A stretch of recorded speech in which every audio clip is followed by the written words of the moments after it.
Hello, everyone, and thank you for tuning into this segment of Now in ENC. And today I have a guest from Hope of Glory Ministries. Hi, Kat. How are you? I'm good. How are you? I'm good. So, can you go ahead and introduce yourself and what you do at Hope of Glory? Yeah, so my name is Knell, and I am the executive director here at Hope of Glory Ministries. And what is Hope of Glory Ministries? Hope of Glory is an amazing nonprofit here in town. We're a faith-based nonprofit. We have a thrift store component of our nonprofit. It's open to the public. Anybody can come and shop here. They can also donate here. And then we also have our ministry side as well, which is our empowerment program, which is our food co-op. And so we met at a Friday nonprofit coffee hour, and that was something that I was very, very fortunate to kind of sit in and be kind of like a fly on the wall. And we were talking about some of the issues that most co-ops have been or not co-ops, excuse me, ministries and nonprofits have been experiencing since the pandemic. Can you go over a few of the things or the few of the challenges that Hope of Glory Ministries have kind of been experiencing?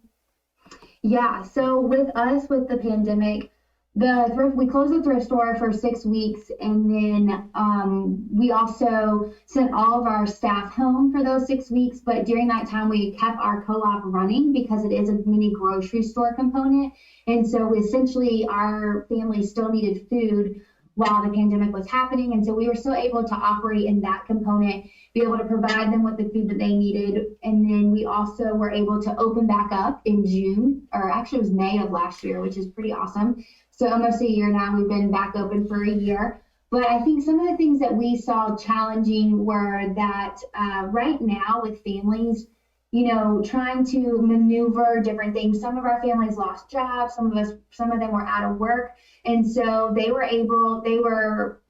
had to use some of their savings that they were able to save with us by being in the program. So that seemed more of as a blessing, was their knowledge and their ability to learn from their mentors and from our empowerment classes, that they were able to not freak out when they lost their jobs and stuff like that. So that has actually been a blessing. It's been a challenge on our end just to make sure all of our families are still being able to pay off debt and to put money into savings.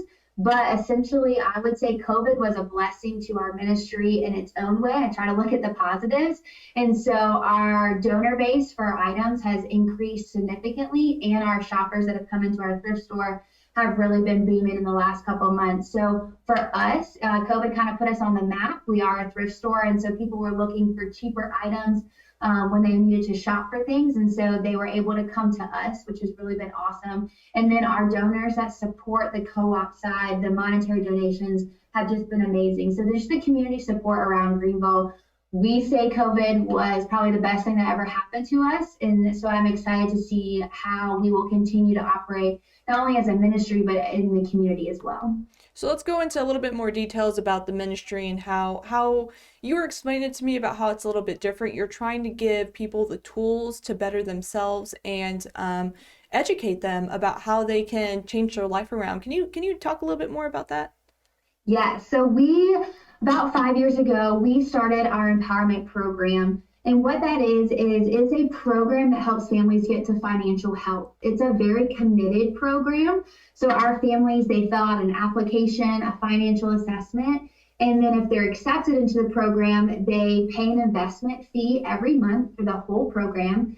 And then we're able to provide to them educational classes, finance and nutrition. We provide them with a financial mentor.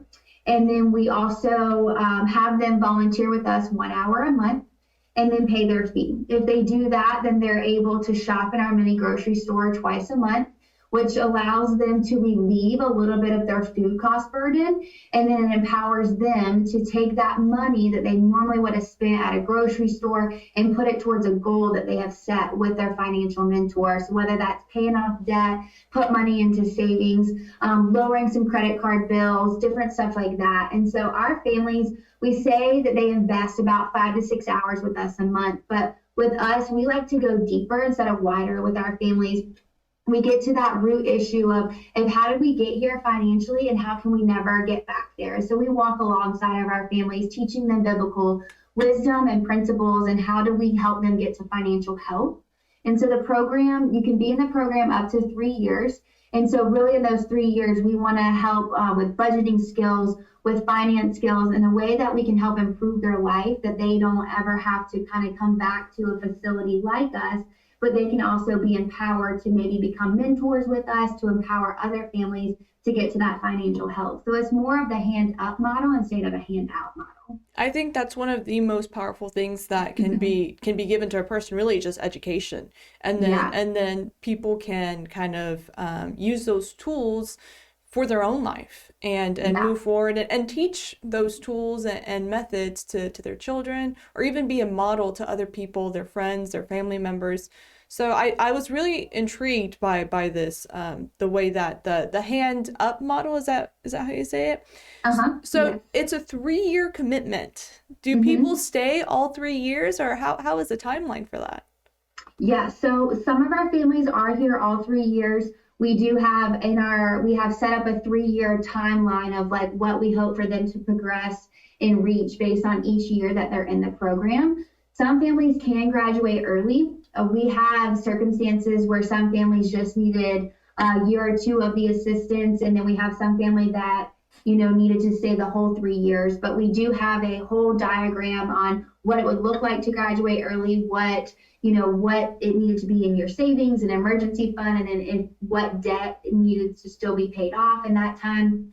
And then it's also, too, some of our families that graduated early, they've come to us and they said, this has really helped in the year or two that we've been in the program, but we feel like that we're on our feet and we're able to do this without you guys' assistance. We appreciate it, stuff like that. And then we have some people that stay in the full 3 years, but then even after they graduate, they continue to still use the tools that we have given them to be able to further pay off debt or to put money into savings. So it can go either way, but our families that are in the program, like I said, very committed. It is a commitment program. And so, but the ones that are in it, they have excelled tremendously in the last, I would say, especially the last 3 years, it's kind of clicked. Being in the South, the word poverty and just how the South handles stuff like this. A lot of people are very used to just here's some food and a can of green beans and then kind of go on their way. And so it was even the terminology we had to use in the last couple of years on how to educate our community on what this program is, and then for people to get on board with it. But I would say, especially in the last 3 years, it's kind of like the light bulb has gone off and people are like, wow, this program is not just a short-term fix. It's for a long-term. And like you said, even the kids, we have finance classes for our children. And so it's the families coming together and as a unit and then kind of really just taking what they've learned and progressing that through life. And so hopefully the children will never have to be in the situation that their parents were because of the tools that they saw their parents come out of. So it's such a beautiful picture, especially when you get the whole family unit involved. And so I kind of want to go into a little bit of your kind of background. And can you give us some insight into the families that you've worked with? Or you don't have to give any names, but kind of just what is most recently, especially during the pandemic, have you been in contact with any families, and what have they said about the program? Yeah.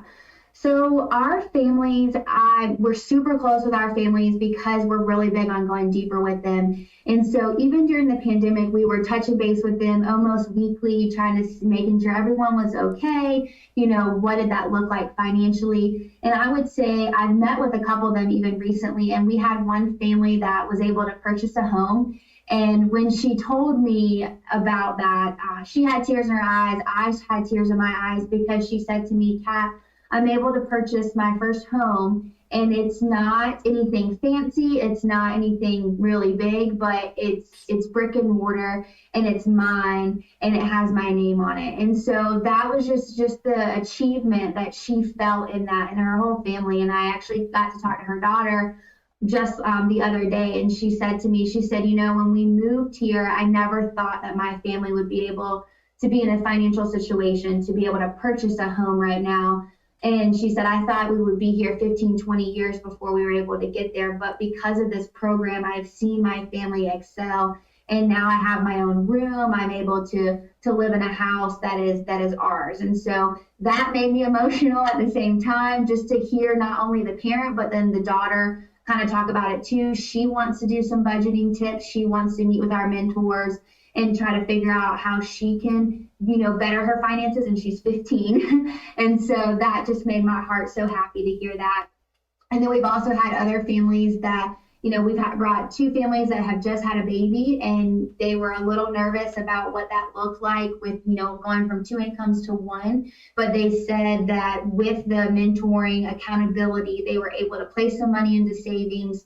Even with the stimulus checks and the tax returns, I think one of the beautiful things is every single family called our mentor coordinator and said to her, hey, I have this money. What can I do with that? What's the smarter, put it in savings, pay it on this debt. And what is beautiful about that is our families before, they would have gone on to Walmart and spent thousands of dollars on clothes, or they would have gone to a sporting goods store and done the same thing. But what we have seen is that we're really big on when the heart changes, habits will change. And the fact that when they called our mentor to say, hey, where should I put this money? You could automatically tell that that's a habit change. And so that in itself is just beautiful of how this program has continued to impact them in their life. Mm-hmm. And I love the fact that it's a 3-year kind of commitment, because habits take a while to develop and change. Especially, yeah. Especially if you've been in a habit for years, or a generational habit with finances, or, and so it can take a while, and it can take more than 3 years, but you grab that 3-year, window of it. And then after that, you just seem like it's second nature. But yeah, I totally agree with you. Habits take a long time. And I don't want to take up too much of your time, so this will be my last question. But how can people, if they're feeling compelled, if they're hearing the story and they want to be involved or help out, what are some ways that people can be involved? Yeah. So there's multiple ways that people can be involved with our program. So if people want to just donate items to our thrift store, we take household items, furniture, clothing, anything, pretty much anything, unless you have to install it. Like, we don't take blinds, ceiling fans, big box TVs, but anything that's in good condition, we'll take that in the thrift store. Again, the thrift store is open to the public, so if people want to come shop here, they're more than welcome to. The money goes right back into our ministry, which goes into our co-op, which goes into Pitt County. And then also, if people are more wanting to get involved in the ministry side, the co-op side, we're always looking for financial donors, because we do write grants for the food, but the other component of all the classes and the mentoring, that is funded through our empowerment sponsors. So people could be a empowerment sponsor. They could be a financial mentor if they feel that they have that background and are wanting to do that.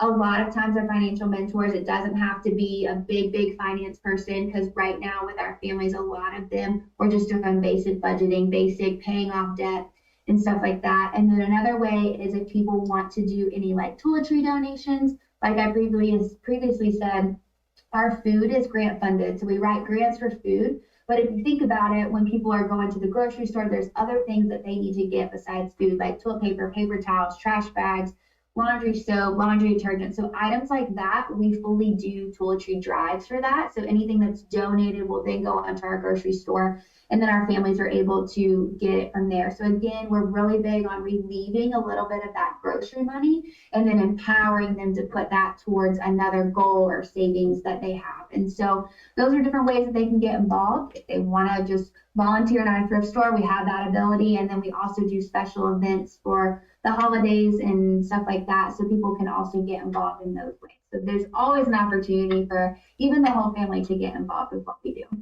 And of course, I will be sure to link the location of Hope of Glory Ministries, because it's open to the public, so anyone can go in and donate or do some shopping. And I will be sure to link the website as well. So thank you so much, everyone, for tuning in to this segment of Now in ENC. And thank you, Kat, so much for taking time out of your busy day to join me. I wish everyone a wonderful week. All right, everyone. Bye.